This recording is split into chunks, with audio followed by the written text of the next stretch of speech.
petit disclaimer juste avant de commencer, étant donné qu'on est en période de canicule et qu'avec les lumières dans le studio ça fait une chaleur infernale, pendant quelques jours je ne me filmerai pas pendant les tutos, histoire de préserver un petit peu ma santé. Salut à tous, c'est Hugo de la chaîne NSS. Aujourd'hui un principe très simple, comment faire suivre un chemin à un texte. L'idée est simple, à partir d'un simple texte, on va venir dessiner un chemin avec un masque, mais surtout après on va multiplier notre texte pour ne pas avoir qu'un seul texte justement sur le dit chemin. Mais je vais vous montrer, ce sera plus simple. Pour commencer, vous allez générer un texte. Bon, jusque-là, je pense que vous savez faire, il n'y a pas trop de soucis là-dessus. Ensuite, dans les outils, vous allez faire un clic enfoncé sur l'outil rectangle et vous allez sélectionner l'outil ellipse. Ensuite, dans la timeline, vous allez sélectionner votre texte et en maintenant la touche Maj et la touche Contrôle, vous allez pouvoir venir dessiner un masque. À peu près comme ça. Une fois que vous avez fait ça, dans vos options d'effet, vous allez développer le texte, vous allez développer ensuite les options de chemin et vous allez passer le chemin de aucun à masque 1. Donc à ce moment-là, comme vous le voyez, le texte se retrouve le long de votre chemin. Une fois que vous avez fait ça, on va animer notre texte et pour ça, c'est pas très compliqué. Vous allez maintenir la touche Alt et sélectionner le chronomètre de première marge. Ça va vous ouvrir une boîte de dialogue pour rentrer une expression. Alors je vous refais pas tout le speech de ce qu'est une expression, je vous mets un tuto en haut de l'écran si vous voulez tout savoir. Et pour nous, on va rentrer time multiplié par moins 150 par exemple. Bien évidemment, vous pouvez mettre ce que vous voulez. Et là, en gros, ce que l'on a indiqué à After Effects, c'est que toutes les secondes, il va augmenter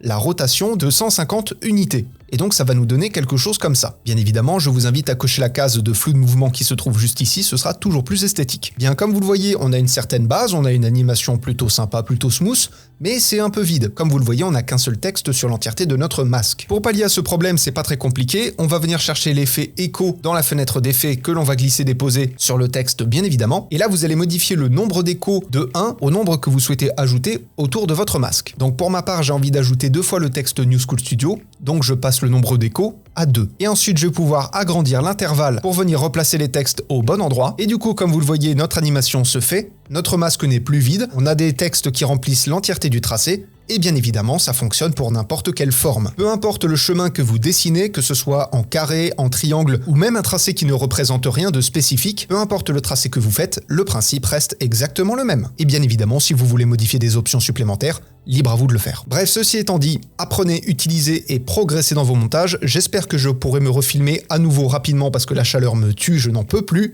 Je vous fais des bisous et à plus.